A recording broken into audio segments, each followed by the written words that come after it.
मैं भी देख रहा था कि ध्रुव भाई हमारे कभी स्टोरी पे पोक करते हैं, कभी वीडियो में, कभी ट्वीट में, कभी किसी चीज़ में ध्रुव भाई जा रहे हैं पर्सनल गवार बोल दिया, अनएजुकेटेड बोल दिया, ये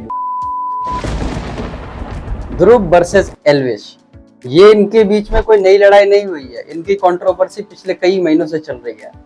ये एक दूसरे को किसी अपनी अपनी वीडियोस में पोक करते हैं, है ना। जिसके ज्यादा उंगली करने की वो जो चिड़ सी रहती है वो एल्विश के अंदर कुछ ज्यादा ही नजर आ रही है मुझे। एल्विश अभी पिछले हफ्ते एक वीडियो डाली थी जिसमें उसने कुत्ते को जंजीर से बांध कर रखा था, जिस कुत्ते का नाम जर्मन शेफर्ड था और ये उसको जर्मन शेफर्ड बोलता भी है। अभी लेटेस्ट में एक और वीडियो एल्विश ने पोस्ट की है जिसमें उसने कहा कि ये मुझे पोक करता है। एल्विश उसको जर्मन शेफर्ड भी बोलता है। पहली बात तो ये है, मुझे ध्रुव राठी किधर से भी जोकर नहीं दिखता, ना तो वो जर्मन शेफर्ड की तरह दिखता है। अगर मैं उसकी वीडियोस देखता हूँ तो ऐसा नहीं है कि वो जर्मनी में रहता है, वो कुछ गलत कर रहा है, गलत वो भी नहीं कुछ कर रहा है। लेकिन एल्विश जो उसको उंगली करके रह गया, ये कहीं ना कहीं बहुत ज्यादा गलत चीज है। एल्विश के फैन अच्छी बात है, उसको कुछ भी करो, लेकिन ध्रुव राठी एजुकेटेड पर्सन है और वो एजुकेशनल वीडियोस बनाता है। उसकी वीडियोस मुझे बहुत अच्छा भी लगता है। कहीं ना कहीं उसकी वीडियो से जो सीखने को मिलता है वो भी अलग। तो जो आदमी आपको कुछ लर्निंग दे रहा है उसको, उसके बारे में अगर आप कुछ बोलोगे तो जो उसको फॉलो करता है उसे बहुत बुरा लगेगा। जी हाँ, मैं ध्रुव राठी को फॉलो करता हूँ, मैं एल्विश को भी देखता हूँ, ऐसा नहीं है। मेरा पर्सनल मानना ये है कि मैं ध्रुव को थोड़ा सा ज्यादा उसको फॉलो करता हूँ। उसकी वीडियोस से मुझे कहीं ना कहीं एजुकेशन भरी चीजें मिलती हैं और उसकी वीडियोस में मुझे बहुत सारी चीजें सीखने को मिलती हैं और उसकी वीडियो से ही कहीं ना कहीं बहुत ज्यादा लोगों पर इम्पैक्ट भी पड़ता है।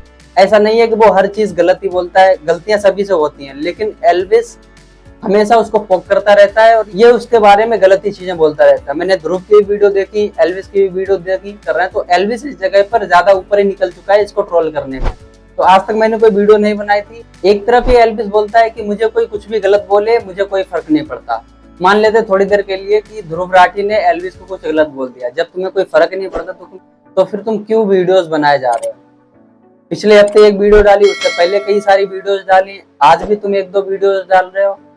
अगर तुम्हें किसी चीज से कोई मतलब ही नहीं है, अगला बंदा तुम्हारे बारे में क्या बोल रहा है, कोई पर्सनल बोल रहा है, पहली बात तो उसने आपको कभी पर्सनल बोला ही नहीं। आप अपने वीडियोस में बोलते हो कि इसने मुझे कुछ पर्सनल बोला है। अगर देखा जाए तो एल्विश को इस चीज से ज्यादा ही जलन हो रही है कि ध्रुव राठी की वीडियोस पर हर घंटे में मिलियंस ऑफ व्यूज आ जाते हैं। उसकी वीडियो कोई भी वीडियो उठा करके देख लो, 10-15 मिलियन से तो कम उसकी व्यूज आते नहीं है। इस समय उसका चैनल रॉकेट की तरह चल रहा है, जिस वजह से एल्विश को कहीं ना कहीं वो जो चुल होती है ना, कहीं ना कहीं एल्विश को ये चीज बुरी लग रही है कि हम लोगों की वीडियोस पर व्यूज नहीं आते हैं और ध्रुव राठी की वीडियोस पर व्यूज की का बम्पार लगा हुआ है। तो ये सबसे बड़ा रीजन हो सकता है। अब एक दूसरे आपस में ना लड़े, इसलिए ये बात ध्रुव राठी और एल्विश के फैंस भी जान लें। होता ये है बेसिकली कि ये आपस में तो लड़ाई लड़ते हैं, एल्विश और ध्रुव आपस में इनकी कंट्रोवर्सी चल रही है। उस बीच में जो फैंस होते हैं इनके, उनके बीच में भी कहीं ना कहीं हो ही जाता है, तो वो भी एक दूसरे को हेट करने लगते हैं। इसलिए और इससे ज्यादातर नफरत फैलती है। दोनों इंडियंस हैं, इसलिए एक दूसरे के बारे में दोनों चुप रहें, कोई कुछ ना कहे तो वही ज्यादा बेटर होगा। आपसी भाईचारा बना के रखें। एल्विश एक तरफ कहता है मैं ध्रुव भाई बोलता हूँ और दूसरी तरफ ये उसी को पोक किए जा रहा है, ये भी तो गलत चीज है। अगर तुम्हें उस चीज से कोई मतलब नहीं है, कोई तुमको फर्क नहीं पड़ता, तो वीडियोस बनाना बंद करो। Thank you so much, thanks for watching.